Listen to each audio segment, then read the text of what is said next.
We're back for another episode of To the Moon, and this one very special.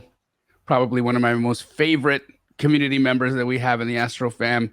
I know I say that all the time, but really I get personally involved in the lives of so many of our incredible people that are just crushing their business and really making strides, not only in their mindsets, but in their wallets. What a fun thing to have happen. Sharon, welcome to the moon. You are so deserving of this. How you doing today? Thank you. I'm good, Jamil. How are you doing today?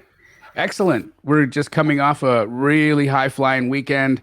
You attended our Triple Digit Flip Season 2 premiere, which was amazing. We've had you at our masterminds.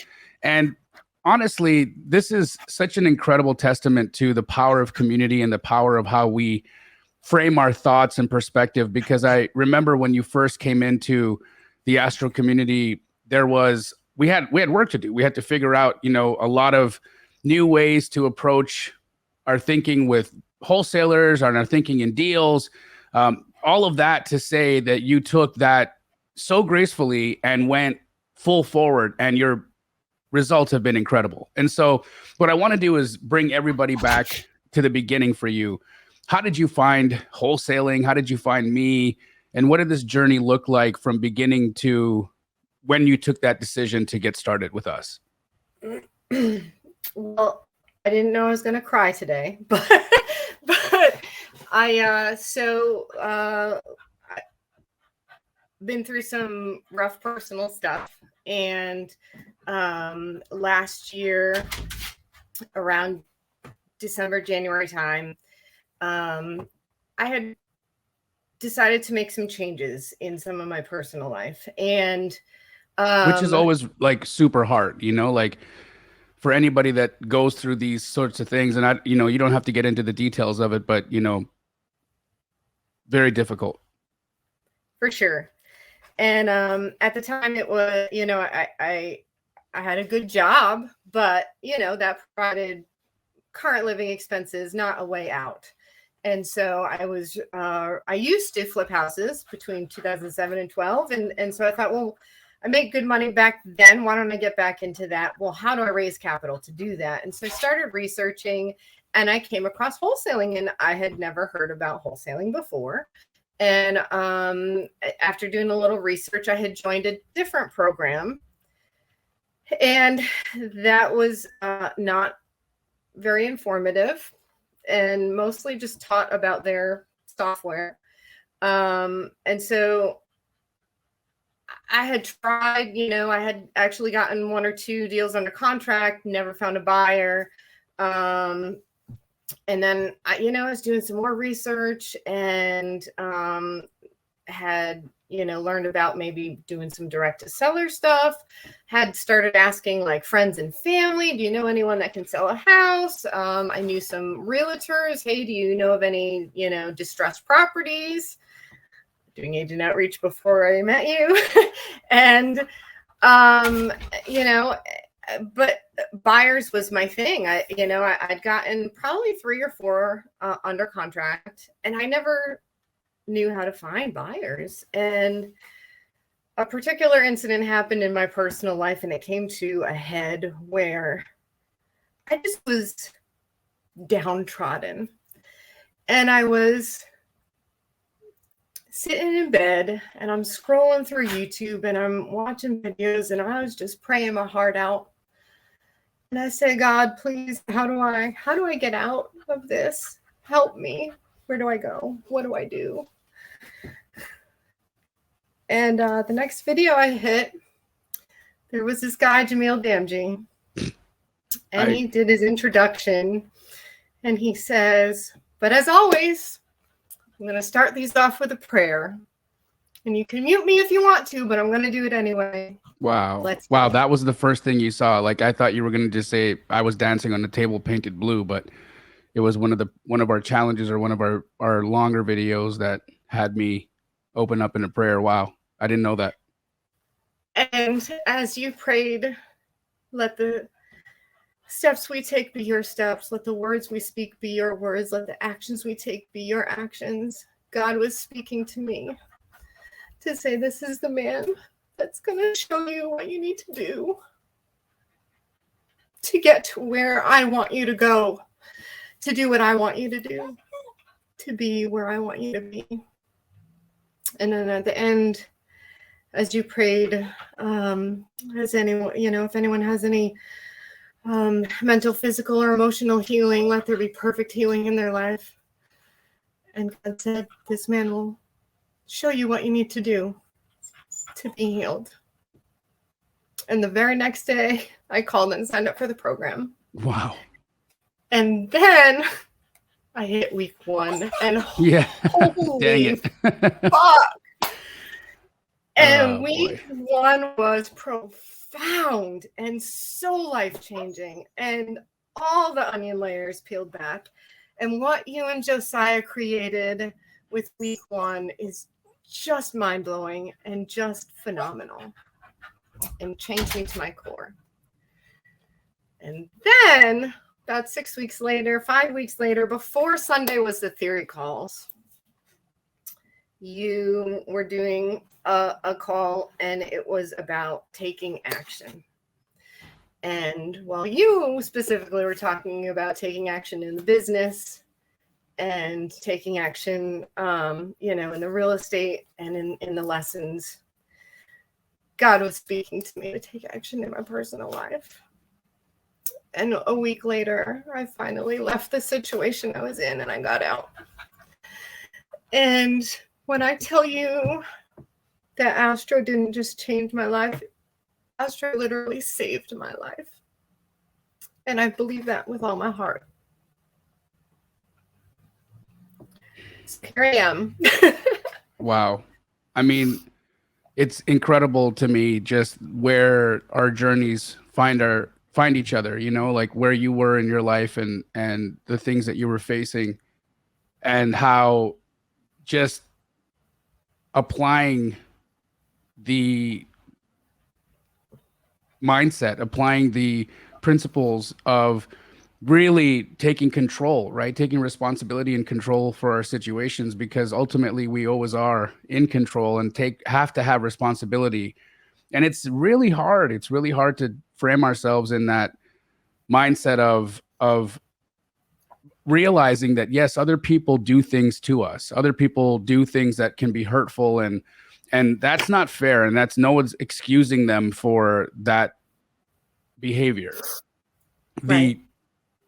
The choice is, though, what we do with that, right? Are we taking that as a reinforcement of our self-worth and staying in those circumstances and situations? Are we going to allow ourselves to continue to be, beaten down and literally buried alive, oftentimes by people and circumstances like that? Or do we rise up? Do we find ways out? And that's incredibly difficult to do without support. It's incredibly difficult to do without other people being there to hoist you up and to know that you're going to be okay, and that even physically you'll be okay, let alone emotionally and then spiritually. Like, these are things, personal safety is that's like one of the most basic human needs that we have. Am I safe? Am I going to experience violence? Am I going to experience some form of terror in my day? And all of us have a right to not have that be the thing, not have that be a circumstance that we deal with, right? And so this is so powerful to talk about, because we very often brush these kinds of situations under the rug and don't talk about them because it's uncomfortable. It's uncomfortable for people to realize that not everybody has great home lives. Not everybody has support. But, for everybody out there listening right now, here is an example of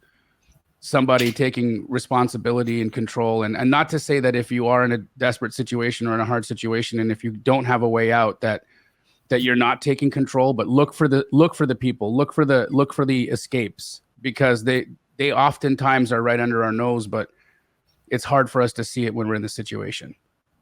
For sure. So you get in, you start learning, and then, I remember there was a gap there. There was a gap where we didn't have, you were still banging your head against the wall trying to get things done. And it's, it's a process, right? This business is not going to just happen overnight. You're oftentimes going to be tested and you're going to be tried in many ways. And that's always going to be to our resolve, right? Like, how willing am I to just continue this process and push through the wall? And oftentimes those walls feel so solid, but they're really not. They're a manifestation of our thought processes. And like, for instance, your first deal, there was a thought process for you that was blocking that from happening. I remember that. And we sat on a call and we talked about it, and you were very strong in, your principle and saying, hey, look, this is how I think things should go. And I had said to you, well, look, let's take this perspective and see if we can open up a channel here to see if we can push this along, whether or not it's just or unjust. Let's just change the perspective or the lens we're seeing this in, and hopefully we can get a positive outcome out of this. And it happened, right? It worked. And Absolutely. what an incredible solution. And then, that then led into more, and it created a whole, after that, it was like a powder keg. So tell me about that. Walk us through your first deals and, what that's been like. Okay. So my first deal, actually, my acquisition guy is an Astro student. Shout out Steve Gagney. And he brought me this deal. He got it under contract back in mid-June. We closed. So at the height of the market. What? Yes. At the height of the market. October 24th. So wow. Months. Right. And this deal went through tenant eviction. It went through a cash for keys offer. It went through one buyer that couldn't get funding. It went through another buyer leg of assignments, which then ended up with a memorandum of contract and another leg of assignments, which then that lender refused to close on it because of the big mess that had already been created. And then finally, at the very end, it ended in a bidding war on the front steps of the property. And I went from making $5K to making $12K. Woohoo! Wow. Yes. And so even when everything was falling apart, it was conspiring in your favor. Oh my goodness, yes. And I tell you, Steve is a rock star. Every time we'd hit a bump in the road, I'd solve it on my end, and I'd go back. I'd say, okay, Steve, this is what you need to say to the seller to smooth that over. And he absolutely smoothed everything over. That seller could have canceled time and time and time again, and she stuck with us all the way through. It was amazing. And so the one thing that you're talking about was when this other wholesaler had thrown a memorandum of contract on this whole mess. And when that leg canceled and I sent it back out again, it ended up the next buyer in the mess happened to be the buyer that he had assigned it to that first time. He was on my list already, I guess. And so when I sent it out again, that end buyer was like, oh, it's back. I'll take it this time. And so this other wholesaler got upset and threw a memorandum of contract and demanded that we pay him out, $1,500 each, him and his partner. And I was like, so against it. I'm like, but I'm right. Like, I sent it to my guy. This guy was my guy anyway. Just because he's your guy too doesn't mean he's not my guy. True. Yeah. I was so upset. But when we talked about it, the thing that changed in the shift that happened was you said to me, you have to be careful about what energy you put out in the universe. And whoever that other guy is, he feels burned. He feels hurt with whatever you're doing. And that's the energy you're putting out. And that's not what you want to reap. What you want to reap is generosity and gratitude. And so it like clicked in my head. And I'm like, oh shit. Yeah. Sorry. Because you guys were in a standstill, and this deal couldn't close because, there was this fight over a few $1,000, right? And look, I'm not saying that person had a right to the money, right? That's right. Going to be something for them to deal with, right? Because they put that out. That was like, it was very I felt extortiony, right? Like if it didn't Yeah, feel, that's what it feel felt like. just, Absolutely. Yeah. right? It was BS, right? But at the same time, it's holding up this deal. It's holding up a resolution for the seller. It's holding up a resolution for you. It's holding up a resolution for the buyer. And it's just, a few bucks that really can get dealt with through the profits being earned on the deal to just move it along and get everybody resolved. And I think that's where we were trying to push, right? And you ultimately did take that step. Yep, absolutely. And even it was just that mind shift about, what energy am I putting out there? And so the next day I called the end buyer and I said, look, this other guy is doing this. Do you want to split it with me? Will you pay 1,500? We'll pay, me and Steve will split the other 1,500. We'll pay it and we'll get it done. And he's like, oh, all right, we'll pay that. Okay, cool. So we signed an agreement. We were going to pay this guy off. And as soon as we got that agreement into title, like my world shifted. It was crazy. I got a phone call within an hour.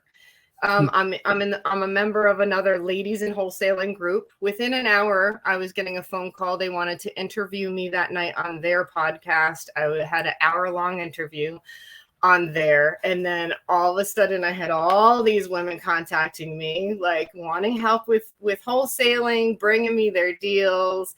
And it was like an avalanche, just that one shift in mindset. It was crazy.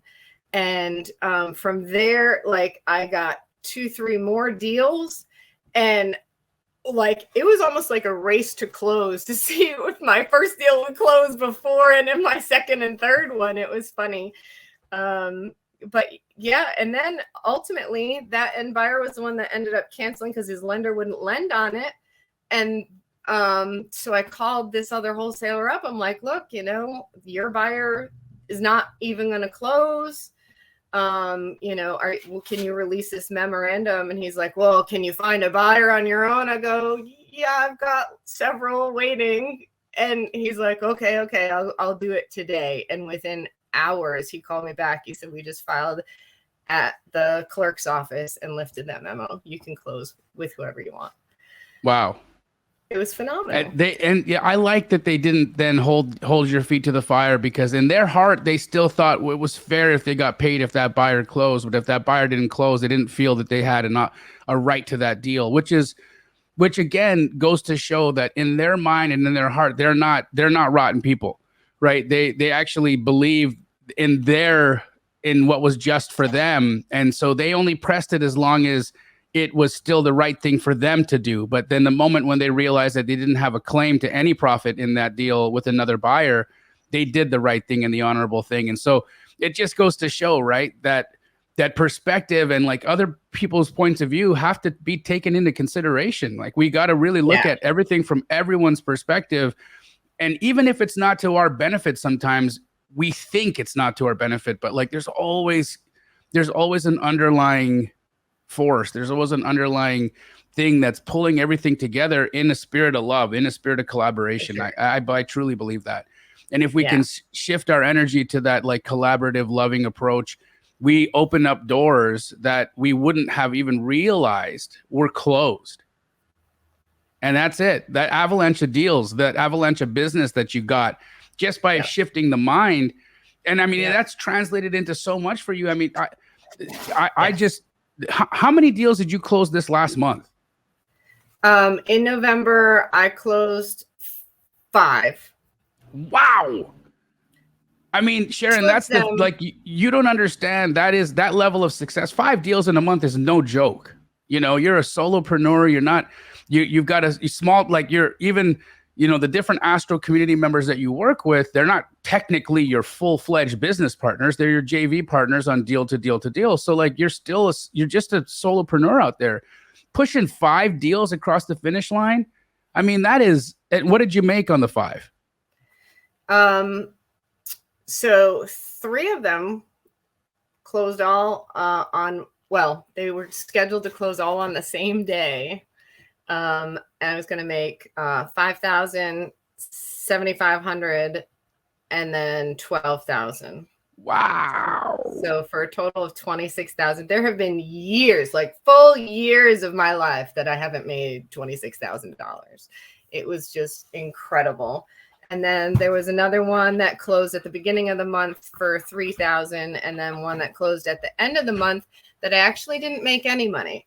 I lost money, but I did that as a gesture of goodwill. So Wow. I'll tell you that one too. It was a JV with another Astro student, and she's been struggling to get a deal. And she has closed one before. This one, it would be her second. And she had it locked up at 95.5, and I had a buyer at 96. And this is up in the Richmond market. In Hampton Roads, I have an inspector and an appraiser in my pocket, and I can use both to get reductions after I'm in contract, right? And it works almost every time. And we get these nice big discounts. Richmond, I haven't been able to achieve that quite to the same level of success, but we went into contract. She's at 95.5, the buyer's at 96. I'm like, let me pay for this appraiser and see if this report comes back we're at a number we can get a reduction at. And so I paid $525 for this appraiser to come out, and the appraisal report was like 112. Oh, wow. It came in higher. Oh, man. Well, that's happens. not gonna work. Yeah, it is what it is, you know? Yeah, it happens. And so I'm like, Crystal, I'm sorry. It's just, I tried. It is what it is. And she's like, well, okay, we'll just split the 500. All we were making was $500. This girl has 7 kids. I'm not taking $500 from her. I'm closing other deals, So she didn't know. I wrote an email to title, and I said, just send the whole assignment fee to her. And she just got the check yesterday, and she texted me. She goes, did you tell title to send the whole fee to me? I'm like, yeah. She goes, I'm going to send you half of this. I said, no, you're not. You're going to go buy those babies some Christmas presents. There you go. And she goes, thank you. So, yeah. What a community we are a part of, and I say I'm a part of it because I feel like just a member. I feel like a member of the Astro family, like anybody else. And because we've got so many leaders, we can't just say that I'm a leader or I'm the leader, because there's so many of us. There's so many of our family members that are stepping up and taking leadership positions. And I feel that we all have a community. This belongs to Astro, belongs to everybody. It's not my mentorship, it's ours, and it's a fact. And I just would love to hear from you with respect to your experience with the community and what that's done, friendships wise, just personal life wise, how has, and deal wise, money, how has the community been a change in your life? Well, I've never really had a lot of friends in my life. I've always been kind of a loner. And so, especially with women, right? I have brothers. I'm close with my dad, never really get close with my mom. Love her, never really close with her. So I've never really been close with women in general. But coming into the Astro community, I have developed some very deep friendships with some very wonderful women. And we've created a women's only group where we are all and meet and talk and support each other.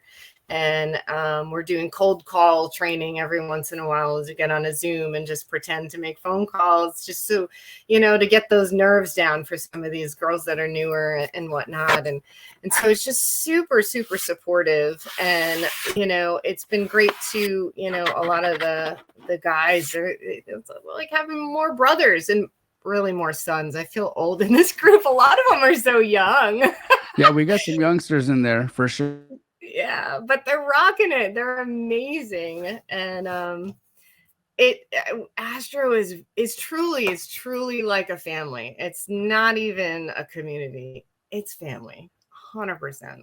Feels like that all the time, Absolutely. and you no matter what city you go to, you've got people. Yeah. You can go all the way to Alaska and you've got family there. You can go to LA and you got family there. You can go, down the road and there's somebody that could help you out if you were ever in a bind. I mean, it is what a network, what a What a net sure. of For people, sure. you know? I just went out to Tennessee with my son to this band, honors band festival thing.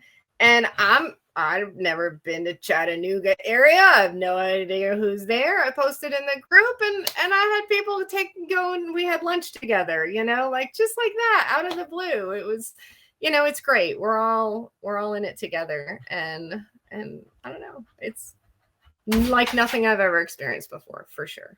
Me too. And it is only getting better. We're just getting started. You know, the fact is we are the fastest growing and the largest community of wholesalers in the country.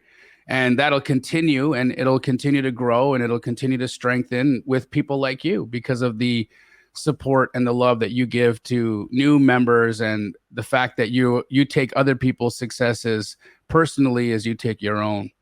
So Sharon, before we end, I want to ask you a question because, you know, there's a lot of people that are sitting out there right now and they're in bad situations. They're not living in a life where they feel open and expressive. They feel trapped and they feel imprisoned. And because I know you've come through some pretty intense situations, if there's somebody out there that's suffering and going through something that you might have been experiencing, what would you say to them? My favorite advice I got from one of my counselors at the time, and she told me to be where your feet are. And so no matter what circumstance you're in, no matter, you know, what's going on, there's always stress, there's always trouble in life. And a dog jumping, sorry. But if you think about what it is that is truly physically happening, is there a roof over your head? Is there food in your stomach? Are you healthy? Are you okay? Where are your feet? Are they okay? And hold on to that. It's kind of a grounding mechanism, I suppose, but be where your feet are. It's real. You know, it is one of the most spiritual tenets that I've come to realize is presence, right? Trying to be fully present wherever you are in the moment and not hallucinating past pain and predicting future torment. That's the hardest part of what we have to deal with as human beings is our imaginations, and our imaginations can create so much difficulties for us, right? Because we'll remember terrible things that happen to us, and oftentimes we amplify the things that happen to us. Not that the actual thing wasn't terrible, but we make them, we relive it over and over again, and we make it worse the second, third, 100th time.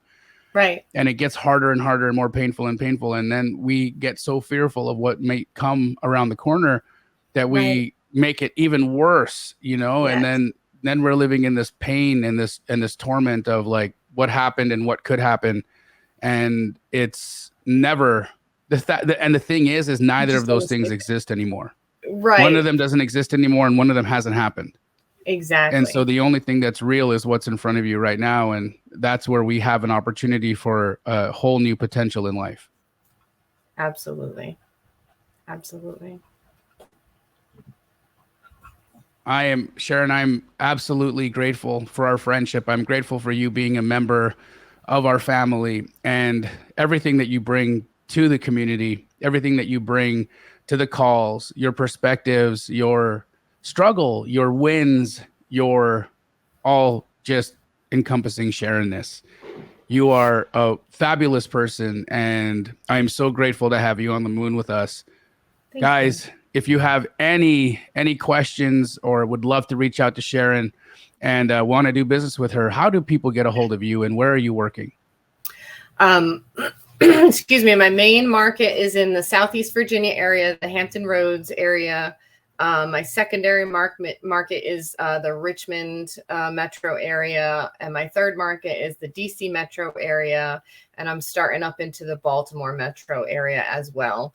To get a hold of me, you can either hit me up on Facebook or Instagram, or just text me 757-354-4356 and hit me up. What's your Instagram and what's your Instagram handle? At Sharon-Lee A. Smith. Awesome. And same thing on Facebook? Correct, yes. Guys, reach out to Sharon. She's fantastic. She wants to do business with you. Again, she's working in the Southeast Virginia area and has buyers, has deals. So make sure that you guys connect. And for everybody else, hopefully we'll see you on the moon soon. Take care, guys. On the next time. Thanks for watching another one of my YouTube videos. Now it's your turn to go out and take some action. But before you do, like and subscribe to my channel, because the law of reciprocity means you owe me, bitch.